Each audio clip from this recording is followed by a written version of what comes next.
భారతదేశంలో గొప్ప ప్రజాదరణ పొందుతున్న స్టార్ ఎవరో సర్వేలు నిర్ధారిస్తున్నాయి. తాజాగా అందిన రిపోర్ట్ ప్రకారం ప్రభాస్ దేశంలోనే నెంబర్ 1 స్టార్ గా రికార్డులకెక్కారు. జూన్ నెలలో ఓర్మాక్స్ మీడియా జాబితా ప్రకారం ఇటీవల అత్యంత ప్రజాదరణ పొందిన హీరోగా ప్రభాస్ జనాదరణ ఛార్జీలతో అగ్రస్థానాలకి చేరుకున్నారు. ఈ ఘనత అతని తాజా చిత్రం కల్కి ఏడి భారీ విజయంతో సాధ్యమైంది.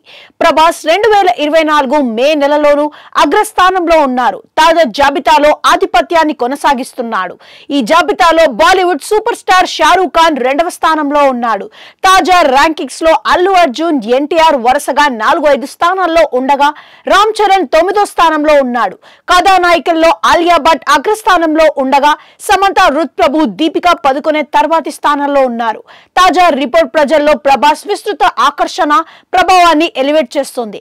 కథానాయకుడిగా అతడికి ఉన్న ఆదరణ ఎలాంటిదో, చరిష్మా ఎలాంటిదో కూడా ఆవిష్కరిస్తుంది. జాతీయ స్థాయిలో ఖాన్ల త్రయం కపూర్లు, రోషన్లు ఒకప్పుడు అని కూడా నిరూపిస్తుంది. నాగశ్విన్ దర్శకత్వం వహించిన కల్కి ఏడి ప్రభాస్ స్థాయిని అమాంతం పెంచింది. రాజమౌళి తర్వాత ఈ ఘనత నాగశ్విన్ కే దక్కుతోంది.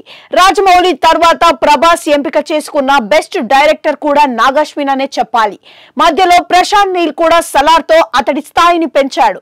కల్కి చిత్రం బాక్సాఫీస్ వద్ద పలు రికార్డులను బద్దలు కొట్టి 1000 కోట్ల క్లబ్ లో చేరింది. 12.17 మిలియన్లకు పైగా టికెట్లు అమ్ముడుపోవడంతో ఈ చిత్రం టికెట్ల విక్రయాల్లో షారూక్ ఖాన్ జవాన్ ను అధిగమించింది.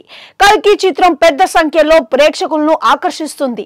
అనేక షోల టికెట్లు వేగంగా అమ్ముడుపోయాయి. ప్రభాస్ స్టార్డమ్ అంతకంతకు పెరుగుతోందని కల్కి విజయం మరోసారి నిరూపించింది. ప్రభాస్ నటిస్తున్న తదుపరి చిత్రాలు రాజాసాబ్, సలార్ 2, కల్కి ఏడి పార్ట్ 2 ఈ స్థాయిని మరింతగా పెంచుతాయని అభిమానులు ఆకాంక్షిస్తున్నారు.